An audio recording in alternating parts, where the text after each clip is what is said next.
तो आप देखिए डिफरेंस देख लेते हैं।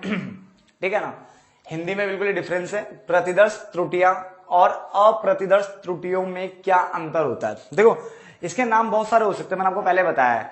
कोई प्रतिदर्श बोलता है, कोई वो जो मैंने बताया देव दर्शन, इधर से निदर्शन और नमूना।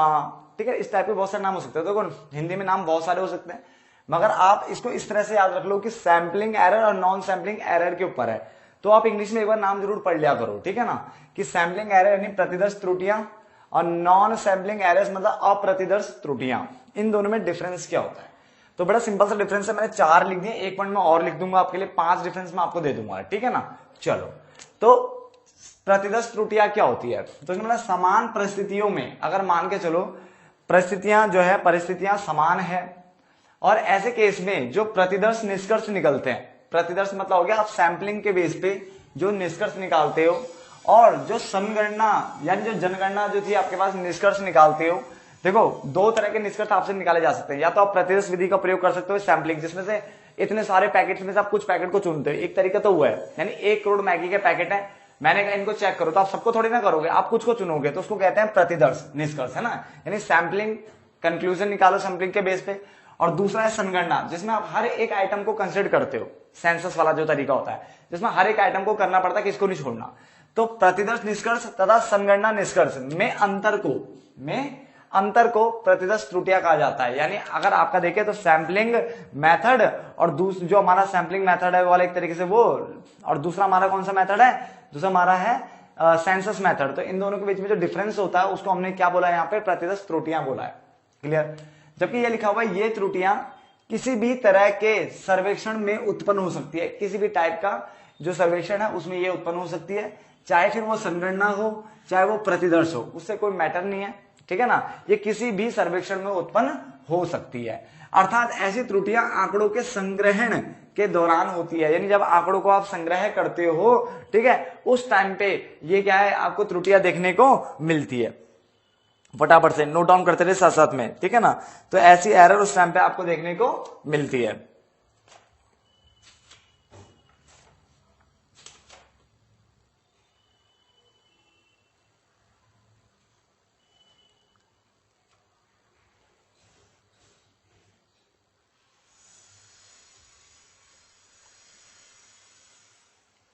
ठीक है ना, तो पहला पॉइंट क्लियर हो गया। देखो पहला ही मेन है, उसके बाद तो सब फटाफट हो जाएंगे।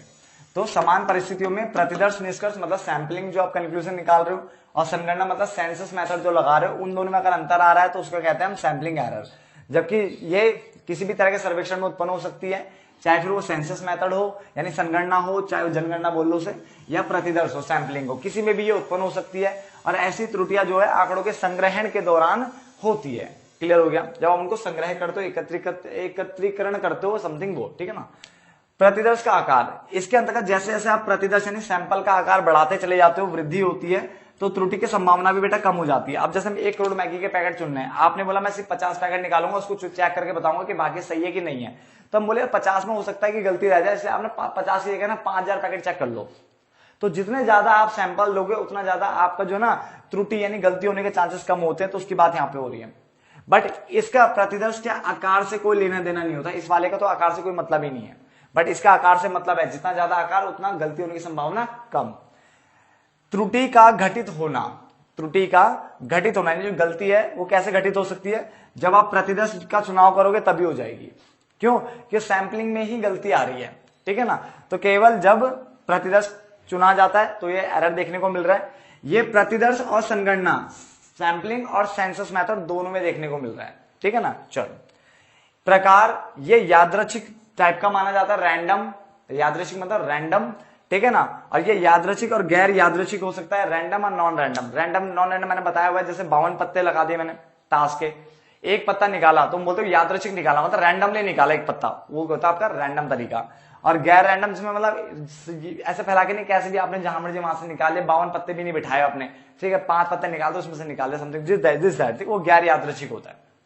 ठीक है, तो हमने जो सैंपलिंग मेथड किए है उसमें से, ठीक है, यादृच्छिक आपका पहला वाला तरीका है, बाकी क्या है गैर यादृच्छिक तरीके जो हमने और भी पढ़े थे सुविधा अनुसार एंड ऑल, ना वो ये होते हैं। क्लियर हो गया, चलो। तो जो सिर्फ बच्चे सिर्फ डिफरेंस देखने के पॉइंट ऑफ व्यू से यहाँ पे आए हैं, डिफरेंस के पॉइंट ऑफ व्यू से, ठीक है। अगर वो गैर यादृच्छिक या और भी जो सैम्पलिंग मेथड उनको देखना चाहते हो तो आप क्लास में जो वीडियो मैंने बनाई है इस चैप्टर की आप उसमें देख सकते हो, ठीक है ना, प्ले लिस्ट में जाकर के। चलो फटाफट से इतना नोट डाउन करो, मैं इसका लास्ट पॉइंट लिख लेता हूं। तो अब आगे बढ़ते हैं। लास्ट पॉइंट जो हमारे पास है, इसने बोला जो प्रतिदर्श त्रुटियां है उसके उत्पन्न होने का कारण क्या है। देखो जो एक प्रतिदर्श सर्वेक्षण में अगर आप सैंपलिंग वाला मेथड अपनाते हो तो समग्र मतलब पॉपुलेशन जो भी आपका टोटल नंबर ऑफ जो मतलब प्रोडक्ट है या जो पॉपुलेशन है जिनको आपको काउंट करना है, क्लियर हो गया ना। तो समग्र के छोटे से भाग का अध्ययन किया जाता है, यानी सैंपलिंग मेथड में समग्र के छोटे से भाग का अध्ययन किया जाता है, ये समझ में आता है। लेकिन जब संगणना विधि अपनाई जाती है, सेंसस मेथड अपनाया जाता है, तो सभी का अध्ययन किया जाता है। अब संगणना में अगर सभी का अध्ययन करोगे तो भाई साहब त्रुटि होने के चांसेस ना के बराबर है, बिल्कुल समझ में आ रही है। बट प्रतिदर्श विधि अपनाते हो तो हो सकता है त्रुटियां निकले, क्योंकि मैंने कहा था कि देखो अगर आप 1 करोड़ मैगी के पैकेट चुन रहे हो और आपने 1000 पैकेट निकाले, उनको चेक किया और मान लो वो सही निकले तो आप बोलते हो बाकी भी सही है, और वो गलत निकले तो आप बोलते हो बाकी भी गलत है। यही सैंपलिंग मेथड होता है। बट मैंने यहाँ पे ये भी चीज बताई हुई है कि अगर मान के चलो आपने जो 1000 पैकेट निकाले और बाय चांस वही सिर्फ सही निकले और बाकी सारे खराब हो गए, तो है ना, तो सैंपलिंग मेथड में जो निष्कर्ष निकलता है वो गलत हो सकता है। तो इसने बोला प्रतिदर्श सर्वेक्षण में समग्र के छोटे से भाग का अध्ययन किया जाता है, जबकि संगणना में सभी का अध्ययन किया जाता है। तो गारंटेड है भाई कहीं ना कहीं तो डेविएशन आएगा, कहीं ना कहीं तो चेंज आएगा। प्रतिदर्श के हिसाब से हो सकता है रिजल्ट कुछ आए और संगणना के हिसाब से रिजल्ट कुछ और आ सकता है। तो अतः यह प्रतिदर्श निष्कर्ष और संगणना निष्कर्ष यानी दोनों के अकॉर्डिंग जो कंक्लूजन निकल रहे हैं, रिजल्ट निकल रहे हैं, में आने वाले अंतर के कारण उत्पन्न होता है। तो दोनों में जो अंतर आ रहा है उसके हिसाब से क्या निष्कर्ष है, इसके हिसाब से क्या निष्कर्ष है। तो अगर दोनों में अंतर आ रहा है तो हम बोलते हैं प्रतिदर्श त्रुटियां। और प्रतिदर्श त्रुटियां दो तरह की हो सकती है, पक्षपात पूर्ण त्रुटियां जिसमें तुम खुद से पक्षपात कर रहे हो, ठीक है, पक्षपात करने के कारण क्या हो रहा है, यहाँ पे त्रुटियां आ रही है। दूसरी अपक्षपात पूर्ण त्रुटियां जो कि जिसमें अपने पक्षपात तो नहीं किया पर संयोगवश ये हो जाता है गलती से, फिर भी कहीं ना कहीं गलती रह जाती है, उसे कहते हैं अपक्षपात पूर्ण त्रुटियां। तो पक्षपात को जिसमें आपने खुद से जानबूझ के भेदभाव के जानबूझ के पक्षपात किया तो वो त्रुटियां इसमें गलती से हो गई क्योंकि आपने कोई पक्षपात नहीं किया। यहाँ पे ऐसी त्रुटियां प्राय गणकों की असावधानी यानी जो एन्यूमरेटर्स है, जो आपके जो ट्रेंड बंदे हैं जिनको आपने भेजा था, उन्होंने कोई असावधानी बढ़ती या उनकी अज्ञानता, वो उस ढंग से नहीं, उनके बारे में नॉलेज नहीं थी उनको उस ढंग से, ठीक है, या उन पर एक्सपीरियंस नहीं था ढंग का, उसकी कमी के कारण ये उत्पन्न हो सकता है। तो जो गणक है, जो वहां पे जो एन्यूमरेटर जो वहां पे क्या गए डेटा इकट्ठा करने के लिए आपने जिन बंदों को भेजा, हो सकता है वो उनकी असावधानी, अज्ञानता या अनुभव की कमी के कारण ये प्रॉब्लम क्रिएट हो जाए। तो ये डिफरेंस हो सके, मुझे जहां तक है आपको समझ में आ जाना चाहिए, ठीक है। फिर भी अगर आपको डिफरेंस समझ नहीं आ रहा तो प्लीज एक बार कमेंट बॉक्स में मुझे बता देना, ठीक है ना। वैसे तो काफी सिंपल लैंग्वेज में कोशिश करा समझाने की, ठीक है ना। चलो आप इसे नोट डाउन करिए, फटाफट से नोट डाउन करिए।